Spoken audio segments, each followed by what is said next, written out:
What's going on, Nation? It's your boy CJ Wilson here to bring some breaking news. Four-star quarterback Brock Glenn flips from Ohio State to FSU. A great get by Mike Norvell and staff. Might as well get your pancakes ready because it seems like it's flipping season with a lot more possibly coming down the line. But we'll get to that a little bit later. But before we get into the meat of this video, make sure you guys like this video and subscribe to the channel. It does a world of favors to us. Again, if you subscribe to this channel, you will get first-hand notifications in regards to videos like this. And I feel like in the future, there'll be a lot more videos like this coming out, especially how FSU is produced on the field and the things I'm hearing on the recruiting trail. So again, like this video and subscribe to the channel. It does a world of favors to us. So yeah, like I said, four-star quarterback Brock Glenn flips from Ohio State to FSU. A huge gift from Mike Norvell and staff. Shout out to Tony Tozart for being relentless in this recruitment. As you guys know, he committed to Ohio State over the summer. FSU did not slow down in regards to the contact of Brock Glenn. They felt like this was the guy they wanted within this class as far as the quarterback. They spoke to some other quarterbacks along the way, but Brock Glenn was the one they maintained the most consistent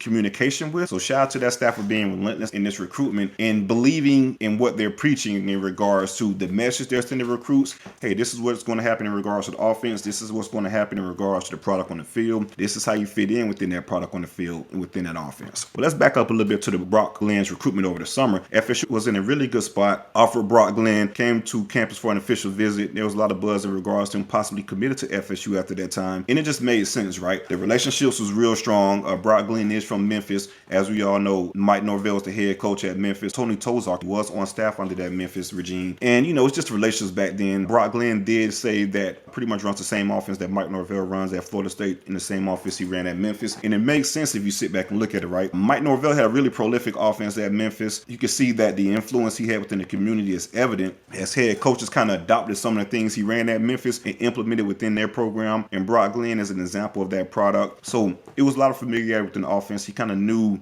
the offense without actually being at FSU due to playing in the offense or a variation of the offense at his high school in Memphis. So the relationships were there. Tony Tozart, Mike Norvell, of course, that relationship goes back. So everything was botting well for FSU within that recruitment. And then Ohio State came and offered Brock Glenn. And as you guys know, man, once Ohio State offers you, especially if you're a skilled position player on offense, quarterback, receiver, that type of deal, you have to listen, right? The product on the field has been evident since Ryan Day has taken over for Urban Meyer. They've been a perennial playoff team. And it's been a quarterback-friendly offense, right? A lot of their quarterbacks get drafted, go first round, have a lot of production within that system. And let's talk about the receivers that you'll be throwing to, right? Because that's one of the quarterback's dreams is in regards to who am I going to be throwing to? How good are those receivers? Well, Ohio State has the best receiver core in the nation. They've had that in the last couple of years. Brian Hartline has done an amazing job producing first-round draft pick after first-round draft pick and also replacing those first-round draft picks with five-star and other blue-chip prospects that just fit right in within their system. So again, you have the recruiting factor for Brian Hartline and the developmental factor for Brian Hartline. I think he's one of the best receiver coaches in the country, and it's not even close. So you can understand why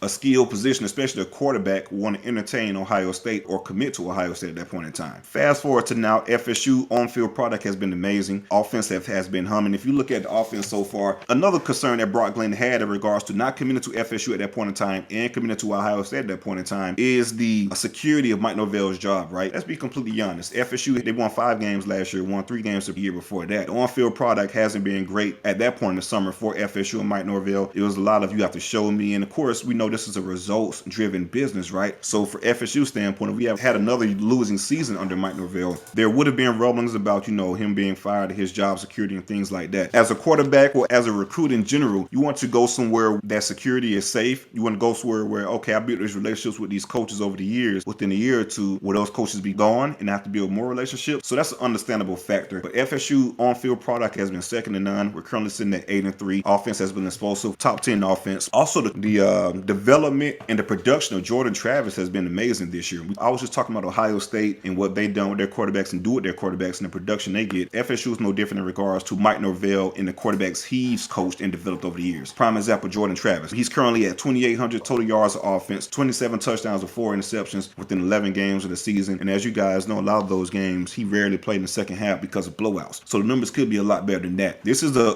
playmaker-friendly offense as well. Really friendly for the quarterbacks. I know Mike Norvell said this is an offense built for playmakers, and we displayed that this year with all of the receivers getting involved, the running backs, the quarterback, everything involved of the offense looks pretty good. Well-oiled machine, top to bottom, really balanced, run well, pass well. So, and even goes back to his days at Memphis, right? If you look at Brady White, the quarterback he had prior to taking the FSU job, he was very productive for Memphis, put up great numbers for Memphis. This goes to show you that Mike Norvell has a really quarterback-friendly system as well that you can produce in. And also, I feel like us winning this year alleviated some of the concerns in regards to Mike Norvell possibly being gone. So that helps Brock Glenn out a lot because the relationship is there. He believes in the coaching staff. It just was an unknown factor of would they possibly be there with the on-field product. So we proved that on the field, and that's another thing I want to touch on. The message in recruiting, improving that on the field. FSU has knocked out of the park the message in recruiting, in my opinion. Now the on-field product is starting to show. So you kind of see those two come together in regards to the recruit seeing the vision from the coaching staff and seeing that vision on the field coming together to gel, and we get commits from that. So I think Brock Glenn committing is huge for FSU moving forward. I feel like we'll have a couple more surprise flips or commits down the line just from the on-field product in regards to players seeing what FSU is doing on the field. They see the growth, they see the direction the program is going, and just believing in Mike Norvell. If you talk to a lot of players on the team, they're very high on Mike Norvell. He believes in them, not just from a football standpoint, but just an individual as a man, that type of deal. He believes in them in regards to that. He's not just pouring into them on the football aspect. He's pouring into them in life and just being a good man moving forward, building men, so to speak. So you can see that product in regards to, okay, they're going to take care of me on the field and off the field. They care about me in both aspects. I can see myself fitting in at FSU. So again, shout out to Mike Norvell and Tony Tozarks for being relentless in this recruitment, never wavering, even though he committed to Ohio State, one of the top 3 programs in the nation in regards to recruiting and on-field product the last couple of years. Stayed steady within that recruitment, got the flip from Brock Glenn, a huge flip at that. So shout out to FSU. We did take AJ Duffy within the 2022 class. Now we get Brock Glenn for the 23 class, have Luke Cromelhart lined up for the 2024 class. Got to keep him committed, of course. But again, they're doing a good job of stacking the cupboard within the QB room, as it was pretty bare at one point in time. And you guys know how kids transfer nowadays. You know, quarterbacks in general, if you're not playing within a year or two, they're pretty much out in the portal looking for their next opportunity. So nowadays, you have to take a quarterback pretty much every recruiting class just to stay balanced in regards to kids possibly leaving down the line for other teams within the portal. Shout out to the staff for doing this. And again, I know there's a lot of concerns in regards to the quarterback recruitment after Chris Parsons decommitted from FSU because we were talking to other quarterbacks at the time, and Brock Glenn committing to Ohio State shortly after that. So again, shout out to the staff for staying the course in regards to knowing where they wanted on the recruiting trail and finishing off with getting Brock Glenn's signature. We all know it's a marathon, it's not a sprint in regards to recruiting. The summer commitment is cool, and you know, you get a lot of stuff on the timeline, tweets and things like that. But they don't actually sign down the line. All of that's to no avail, or if they commit and flip down the line in November, December, none of that matters, right? So we're at the stretch of the recruitment where it really does matter.